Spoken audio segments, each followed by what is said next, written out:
In this video, I'm going to teach you how to change Blacktop court in NBA 2K23. It's a very easy process, so make sure to follow along.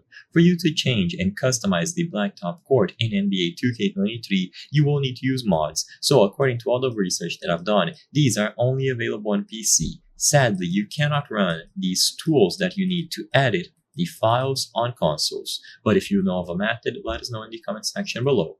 So what you have to do is download NBA 2K23 tools. This is going to be available on the NLSC forum, and it is made by this user, Louis.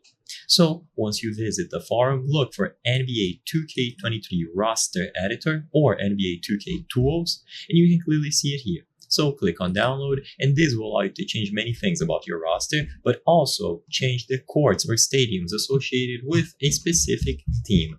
So once you visit this website and you have it downloaded, from this screen, open this tool and let it run on the background.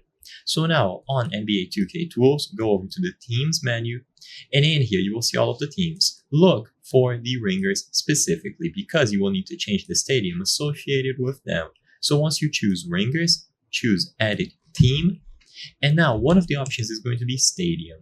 By default, Kingdom will be selected. So what you can do is choose any other one from this drop-down menu. So for example, NY Streetball, and then click on edit.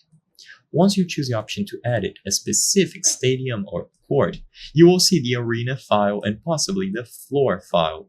So all that you have to do is note these down. So this one, for example, for NY is going to be 618.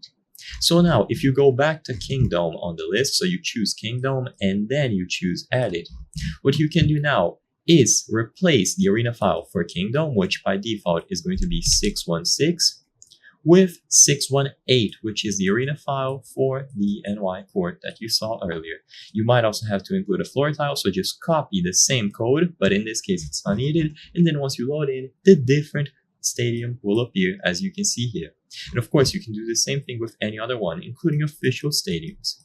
Like I said, if the floor doesn't load, also be sure to include it here on the floor file. So I hope I was able to help you. If this video helped you, please consider subscribing. As you can see, 83% of people watching our videos are not subscribed. By subscribing, you can help us make high quality videos. Thank you for watching, and I'll see you on the next one.